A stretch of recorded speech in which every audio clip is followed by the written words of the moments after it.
Hi, I'm Danny. And I'm Si. Welcome to Business in a Brew, a podcast dedicated to all things business with the occasional cover. We take a business story, theory, or something we just want to chat about and give it a dusting of our own special personality and sense of humour, combined with our experience and knowledge. We're both business graduates and have run our own businesses for many years. We can't wait for you to listen.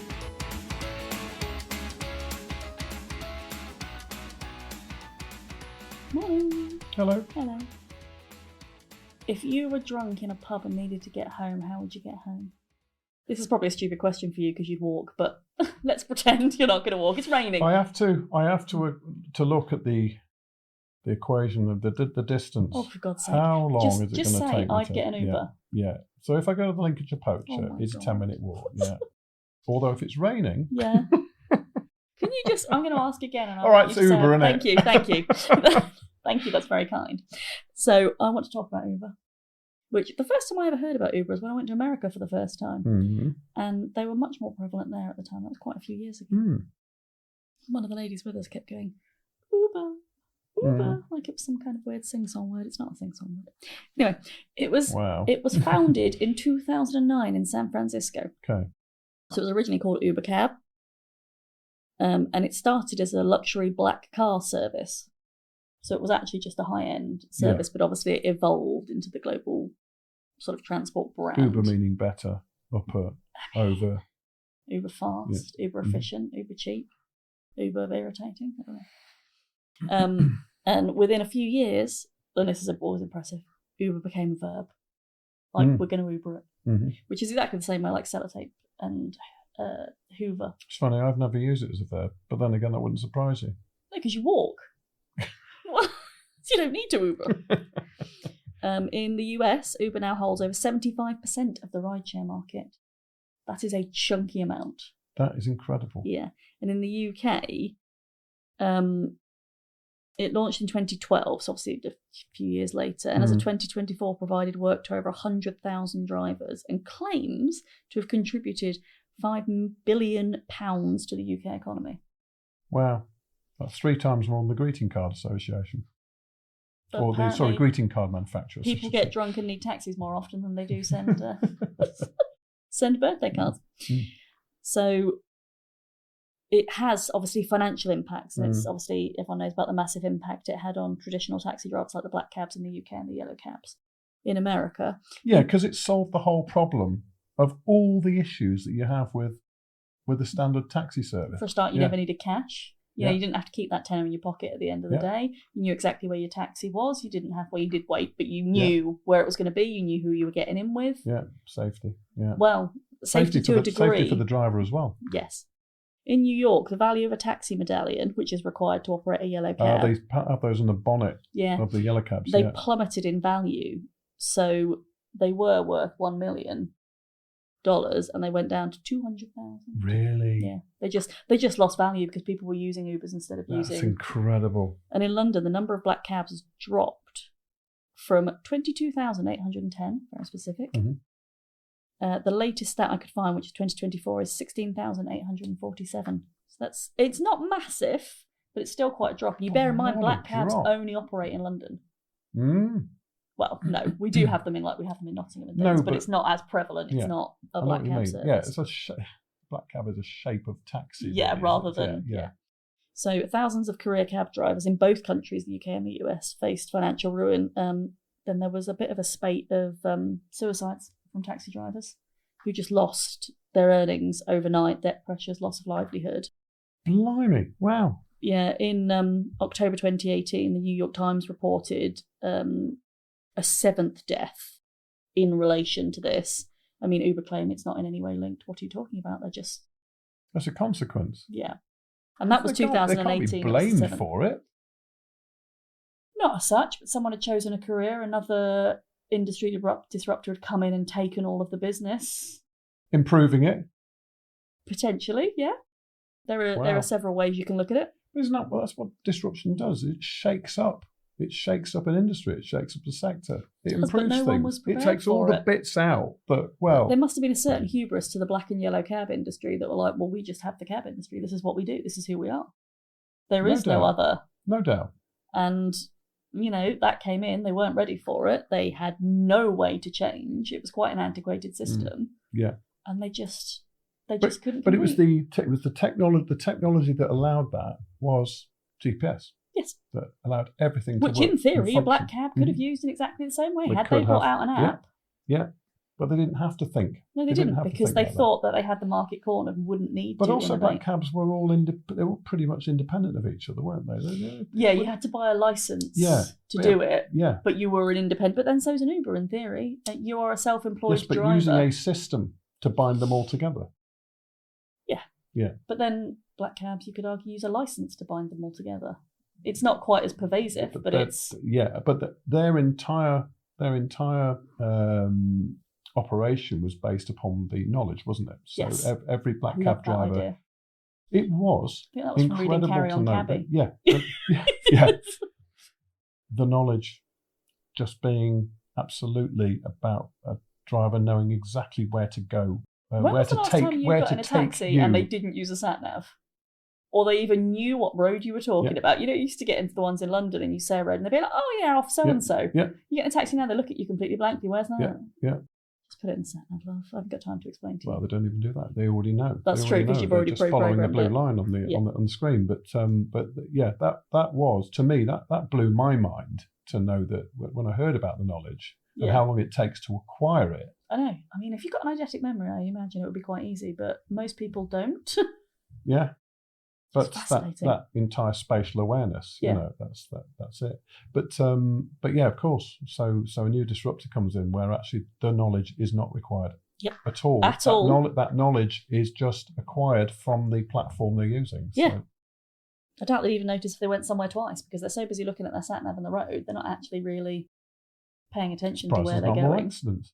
Well, anyway, we'll get onto that. So there was some legal implications in the UK. Over 10,500 black cab drivers launched a £250 million lawsuit in 2024, arguing that Uber were operating illegally, and this was around the way they collected VAT. Oh, so that's all it was. It wasn't that there was a licensing. No, well, there was nothing to go after. So this was the only thing they could find because Uber drivers don't charge VAT. Well, the reason Uber drivers don't charge VAT, and this is what the court ended up saying because the appeal was overturned, they didn't need to because Uber drivers were all self-employed drivers who happened to work under the umbrella of Uber. So it wasn't Uber, it was the driver. So unless you're an incredibly prolific driver and somehow manage to earn over £90,000 a year, the VAT element doesn't become that important. In the US, Uber has faced multiple lawsuits over misclassification of drivers as independent contractors. So it's still a bit of a grey area. It's not all quite hammered out, and I don't think it was anything anyone was prepared to legislate either because it exploded so quickly. Yeah. But there is a dark side. There's a dark side to everything. I love a dark side. Yeah, okay. Like Darth Vader. Always scratch the surface. Exactly. Yeah. Mm-hmm. So these are some not very nice real-world tragedies. Oh. I was going to sing them. Tragedy. I'm not going to. You don't need to. No, all right. I've done it now. We can edit that bit out if you like. Because it was so tuneful. In the USA in 2019, Samantha Josephson, who's a student in South Carolina, was murdered after getting into a car she mistook for her Uber, which isn't exactly Uber's fault. Well, it's not at all. Because she got in to the wrong one. Her death led to Sammy's Law, which requires better driver ID verification. If you just jumped into a cab, old car, I like it that you've got the number plate. What's horrible is there was someone that was there are opportunists everywhere, aren't there? Mm. And in 2018, an autonomous Uber car, as in driverless, killed a pedestrian, Elaine Hertzberg in Arizona, which was the first death involving self-driving tech. Weirdly, they've stopped using that for a while they work it out. Yeah. In the UK, Uber's arrival was initially linked to a rise in reports of sexual harassment and assaults, although Uber will absolutely dispute those links. The rises came between 2014 and 2017. Mm. Interestingly, Transport for London TfL did revoke the licence for Uber twice in 2017 and 2019 over public safety concerns, including failures to properly vet drivers. Because you kind of don't need a lot. You're like, I've got a car. Let me Uber. Mm. So it's interesting. In the US, Uber had reported 2,717 sexual assault incidents and 101 deaths from Uber-related crashes. But there's no context to put that into. So you don't know what that's like in comparison to black cabs. You don't know what that's like in comparison to bus journeys or train journeys. Just reporting on It's a number, but it's a number in isolation that sounds awful. It's really hard. It's widely reported in the media, but that was the headline. Yeah. There was an article in Taxi Times. There's a magazine called Taxi Times. I went down quite the rabbit hole there. And it was 2017 New York based. And it said statistically that of the sexual assaults and problems that occurred, 13 were related to Uber and Lyft and 2 were related to yellow cabs. The thing is, if yellow cabs are going down and Ubers are going up, statistically, obviously they're going to have there is more. Going to be it's not a percentage of ones in circulation, it's just a percentage. So I do think these statistics can be a bit misleading that they're taking complete isolation. In the UK, official numbers on Uber-specific assaults aren't published, but the TfL cited over 14,000 ride complaints in 2022, including driver impersonation and inadequate background checks. Driver impersonation? I don't know, maybe it's impersonating someone else or I don't know. It's weird. And in 2020, an Oxford study found Uber's presence was actually linked to reduced serious traffic injuries in UK cities, possibly because fewer people drove drunk. They couldn't actually find the actual reason why, but they made an assumption. Suspect it. Yeah. So it's a really complicated, there's good, there's bad, as you said, the technology, the safety of knowing which car you're about to get into, it's really interesting. Yeah. But there is some potentially darker stuff, but it's very hard to prove these are directly related to, you've got a group of 100 people, one of them's quite likely to be a psychopath in some way. So, statistically, in both countries, in both countries, the Uber has opened up transport across rural areas and people with disabilities, those without regular public transport. So it has given more availability to something previously they wouldn't have had. Yeah. It's given economic opportunity. So drivers in both regions cite flexibility as a major perk. They can choose their hours. They can choose which fares to pick up. It's not fixed. Yeah. In the UK, Uber now provides pensions, holiday pay, and minimum wage after a 2021 Supreme Court ruling. That's amazing. So it is a proper employer. It is, isn't it? Wow. And in the US, efforts to do the same vary by state, because obviously it's devolved, with ongoing legal debates in places like California and Massachusetts. I talked to an Uber driver just the other day. Shocking. So I do get Ubers. You do, when it's raining. And the guy was saying he'd been Ubering. First time I've used it. Oh my goodness! Since it started. Yeah. He's seen a lot of change, but what he said is that they're going back to cash as well. Really? Yeah, and he said the thing that he really loves about working for Uber is the safety aspect of it. It's the peer reviewing. It's the you don't want to pick up someone who's got a 1-star. Absolutely, yeah, quite. And he was saying it always made him feel safe. Carrying cash in his cab means that if someone can see that you're carrying cash, they might be tempted to have a little go. But of course, they're going to be connected with the ride. But how many people? On an aside, I don't carry cash. No, and the convenience of it. You click the button, you've already paid. Yeah, you've got to scratch around for putting your change back in your pocket. And he's going, I think it's about a tenner, and it turns out 13. You've definitely not got the extra. Absolutely, he will not be carrying cash in his cab, and therefore you are able to opt out of it. Okay, that makes sense. But it's another path to. It might be a generational thing though, because the older don't have the mobile phones. That's what it is. You see, what he was saying was, it seems that, of course, I'm hearing this anecdotally from an Uber driver. Yes. And it seems that this is a little. It sounds a little like it's monopolistic, and taxi companies still get their fair share of rides from older people who like to pay cash. And no, they can't do that with Uber. Uber sees that as an opportunity for growth. This is what he says. Yes, yeah. Not my opinion, and not fact But that would seem to be a case. It would make sense. Try and convert those people who are paying cash by offering cash. That's the nature of business. Lightly. That makes sense. It is, You've missed a trick with this older generation. So what do we need to do? Well, what do they want? They want to pay by cash. Yeah. But the control is still within the Uber drivers' remit, which is Although I'd have to question how that's going to work, because how are you booking your Uber if you don't have a phone to pay, but you want to pay in cash? Yeah, but you pay cash on delivery. So you'd still have to have a phone to get the Uber in the first place. Yeah. Which the old generation may not have. No, there's an option.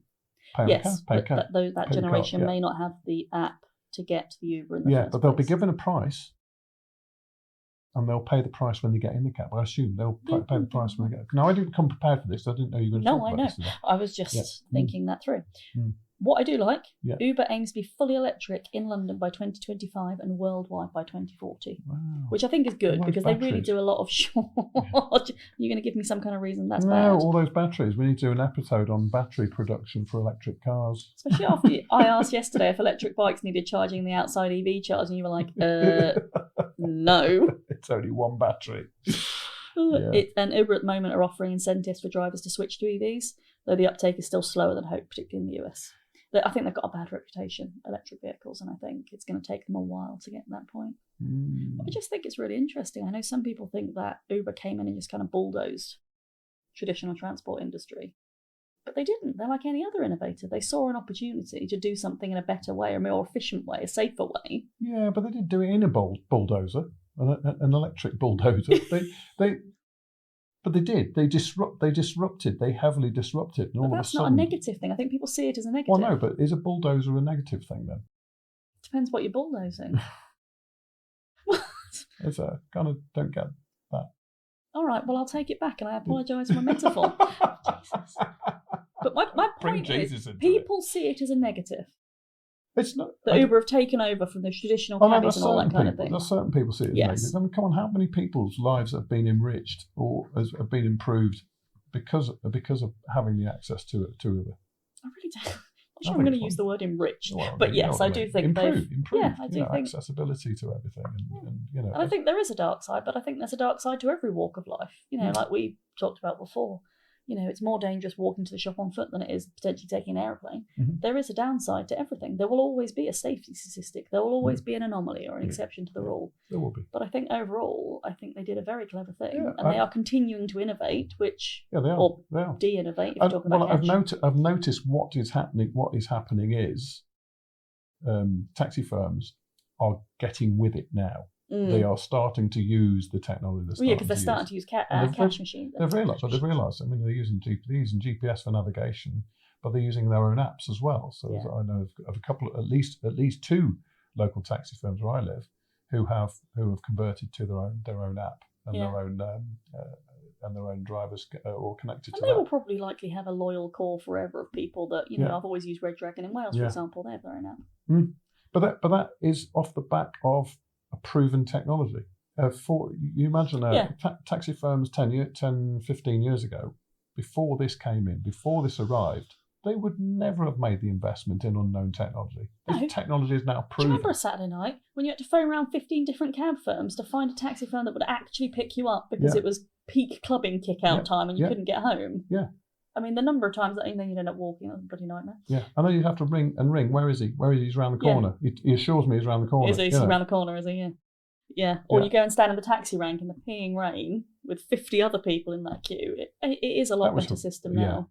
God, and the ease of it, like I've done it before. I've got No, I haven't. I've got a bus into town. Gone, I'll buy a return ticket. I'm being sensible. I've got a nice return to get home. And then it comes to it, and you have to walk to the bus stop, and then at the other end you'll have to walk to your house. And you're like, just get an Uber. Because it's so easy. You don't have to walk to a taxi rank. You don't have to walk at the other end. The Uber comes to you. You might have to cross the road or go around the corner. I know. It's like a little toy car. I think there's a little dopamine thing going on there as well. There's a little satisfaction seeing that little thing. It's like when I do my vehicle tax. Their wheel of death isn't a wheel of death. It's a little car that drives along a road. So you can see the progress you're making. That brings me a lot of joy too. Miniature cars. Love it. So that is Uber, which I'm going to continue to take, and I'm going to continue using as a verb. There's no doubt about it. I just want to talk about it. Yeah. Just sometimes wish. There are alternatives. There are alternatives. Yeah. Lyft is in the UK, isn't it? Not around where we are, I don't think. No. But anyway, it's just interesting to know how it's changed. It has changed lives. Yes. Definitely. Write a little essay for our geography class. Thanks.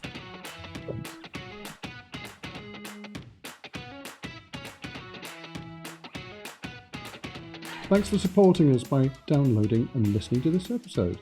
And a massive thank you also to Donnie, Emily, Nat and Lewis and the BTD Studios for all your expertise in bringing our podcasting dream to reality. We'd love it if you commented on this episode, as we'd really like to know what you think and what you might like us to cover in future episodes. And we'll see you on the next one.